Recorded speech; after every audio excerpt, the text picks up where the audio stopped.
Alright guys, welcome back to another episode of Katawa Shoujo. The hallway is quiet and empty now with Shizune and Misha gone, so we two leave towards the stairwell at the other end. Every 10 or 15 or 20 steps I have to change the can from one hand to another, because the thin handle cuts into my palm. At least it keeps my arms from tiring too fast. Rin strolls on beside me with an uneven pace that I have trouble matching. Or maybe I'm the one walking weird because of the extra weight. It seems one of us is constantly walking too slow or too fast, and I can't figure out which. 2 flights of stairs below, trouble appears in the form of the head nurse and his fox-like grin. Ah, Mr. Nakai. What a happy coincidence. Tezuka too, of course. He nods courteously to Rin, who does not acknowledge him back, then turns to me because obviously it's me who he had some business with. There's something I forgot to mention on Monday. I nod and wait impassively because I can't even begin to guess what he forgot. The feeling of the handle delving deeper into my skin doesn't make me feel enthusiastic about this interruption either. It's about your medications. Since you haven't been that long on your current medications, there might be some unexpected side effects, which might require adjusting dosages or even changing to another kind of medication. So, we will do a few tests regularly, but what I'd want to see, is for you to keep an eye on everything in your condition that feels off, if you get what I mean. Nausea, headache, anything, and come see me if anything happens. Alright. So, how are you? Everything fine? I give up and drop the can to the floor before answering him. Apparently this takes longer than my biceps can handle. I'm about to say something generic as an answer, and then I realize how often I've been doing that lately. Other people have asked me that too. Teachers and students here, my parents, visitors, nurses, doctors at the hospital. Everyone seems to be concerned about that. It's natural for a hospital, not so much for a school.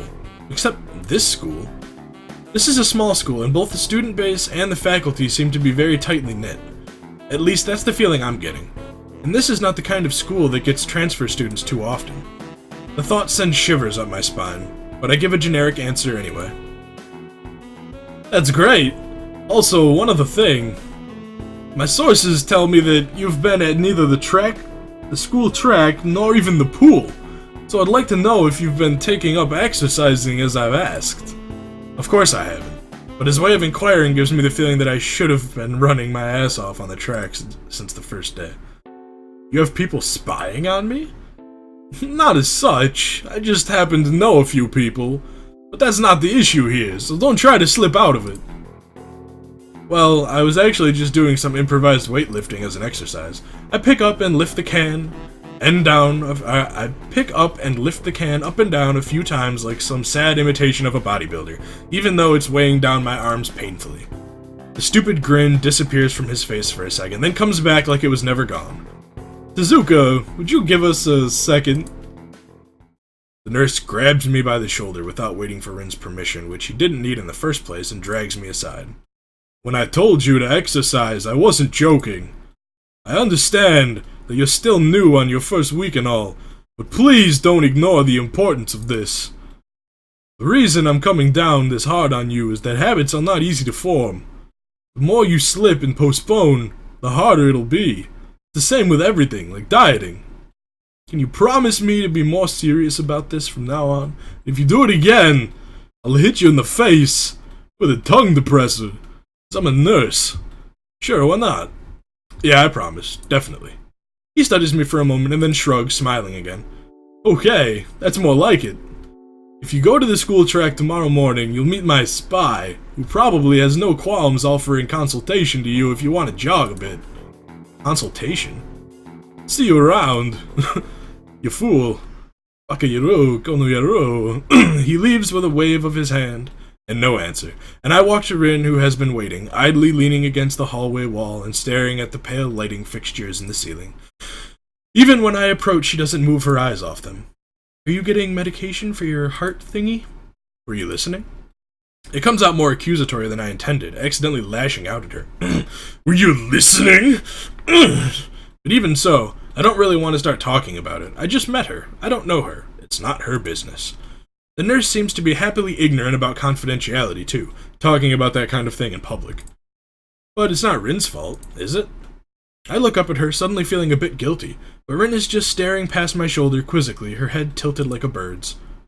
I don't know why this is so hard for me. It feels like there's some inexplicable lock that prevents me from being more upfront about this. Yeah, they're for my heart. Will they make you better? No, not really. They just make me a little less worse. Rin keeps looking at me for a while longer, and she neither says anything further nor displays any kind of emotion I could discern. I'm thankful that she doesn't. I think I'm still not quite used to all this. At the hospital it was easy, but I still haven't sorted my feelings out about having to live a normal life with this disability. We leave the main building and Rin leads us onwards towards the dorm. We stop at the small patch of greenery in front of the dorm building. The dorm is built on a slightly elevated ground with a wall and a few trees that everyone has to circle around every time they come or go. It's probably the only inconvenient design in the school. The entire wall, made of the same kind of bricks as the building itself, has been covered with some sort of painting. Most of it is still mere sketches, quick lines drawn with black and white against the gray plastering that covers almost the entire length of the wall, but some places look a bit more finished. There are human faces and legs and hands. I can't quite say what the painting as a whole might portray. Stacks of what seem to be paint cans are arranged in piles on the ground beside the wall. See? The left side is hardly off the ground yet. It's because I couldn't get in the mood yesterday, so I gave up and went to meditate instead. Then it was suddenly morning. I have to work on it, but the guys from the art class are helping with the negative spaces and base surfaces whenever, which is a problem. It's easier to paint big areas if there are a lot of people with hands. The reach is better, and it's faster too. She goes on a tangent, waving a little with her arm, or whatever of it there actually was, to demonstrate even though I got the point already. The white cotton of her sleeves flaps around, and it makes me think it could look sadder than it does. But it makes me feel out of place, like almost every tangible reminder of the student base's special properties has in the past few days. This girl doesn't seem to notice my dreary feelings, of course, or the fact that she lost me a while ago already, and just keeps on blabbering. So that's why I'm trying to figure out if there is still something I need to figure out, and then figure that out before it's too late and all hope is lost. Why would the hope be lost? Because paint has to be painted, and then it has to dry, and then it has to be painted over with another kind of paint. It takes time. She finally stops, apparently thinking she made some kind of statement that makes sense. I think it's best to start from the top. So, this is your project? You did, this? Yes. Yes. All of it? Yes. Nice. But I stumble with my words, suddenly feeling like I've walked straight into the minefield of political incorrectness. It's okay, you can say it. I probably won't get mad. I blush really hard. Really freaking hard. Blushing nonstop. I don't really know what would be the right thing to say, if any. It feels like I'm way more sensitive than Rin is, though. This is really awkward. Don't you want to ask? How do you paint without hands? See, I'm an easy person to talk to, right? With my feet. I almost guessed that already, but isn't that hard to do? You're good at guessing. Anyway, I don't think it is, but maybe I'm used to it by now. I can't get my mind wrapped around the fact that she could be an artist, but seeing how adept she was using her feet to eat, I figure painting might not be a problem either. Neither of us has anything more to add to the subject. The afternoon light works pretty well. I was afraid it would look too flat, but it's not like that after all. I think it's actually pretty interesting. I wanted to see what it looks like in dim light. Do you think it's flat? Well, paintings tend to be flat. Not like that flat, flat, like some people are. No substance, no meat where there should be some. I know a few girls who... Okay, I get it. But I couldn't tell you. I'm not good with art. I can't name many artists or artistic terms, so I don't really have anything to say. Ren shrugs her shoulders at that, saying, "Suit yourself," without saying it, and looks up at the sky as if trying to look for something up there. I didn't think I'd get any actual work done, but if you give me a hand with the paints, I could do a little before it's too dark. I wanted to get a halogen lamp like the ones they have at the sports track, but there aren't any. Rin sure is quick to recruit my help, as was Shizune. It really makes me feel that the festival is such a big project that every pair of hands is needed. Why not? I'm not really sure if I can be of any help, though. It's just mixing some paints, you can do that. Probably. Do you have motor control problems? Like, you know, those people who have some? Cerebral palsy, maybe? Not that I know of. I get it, heart thingy has nothing to do with that. She gives me a sly look for no reason. No, it doesn't. Let's do it then. Oh.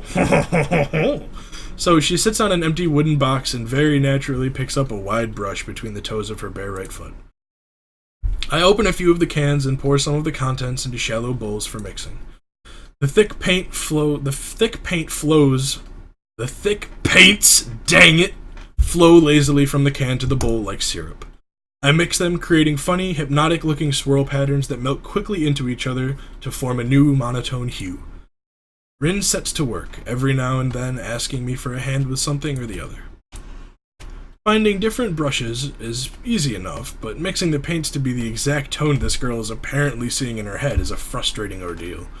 She wants precision, down to the last milliliter before she is satisfied, but her instructions are obscure at best. And half a splash of green. I crouch down to pick up the can of bright green. The other green, this green. I carefully pour some of the other green paint into the mixing bowl. No, that's almost a whole splash. More white.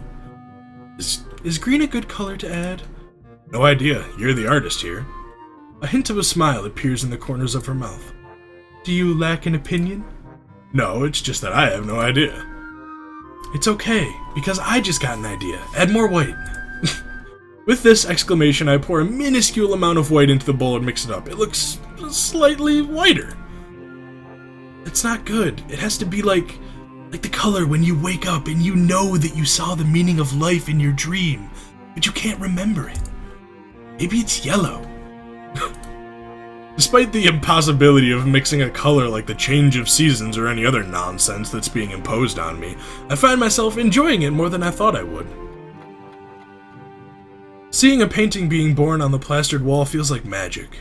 I spend the moments I have between mixing paints, crouching down on the pavement, and just looking at her work. It feels slightly intrusive at first, like breaking some imaginary intimacy, but Rin doesn't seem to mind in the least. Maybe it's just in my head. Her entire presence emits a completely different air as she patiently works on the details, adding layers of paint on top of layers of paint, steadily moving her foot across the wall to add a new shape. When I manage to produce a passable mixture of paint, the rare smile on her face is oddly rewarding. Apart from the few words when discussing paint mixes, neither of us say a word for the longest time. And even those short discussions soon evolve into a shorthand, both of us developing and using weird impromptu code words for various paints and hues, as if there were some need to conserve words and breath and sound. Darkening color as the paint changes. We stay there late into the evening until it becomes too dark to paint properly. As it becomes even darker. Darkness. Katawa Shoujo heart! Yay! Stretch.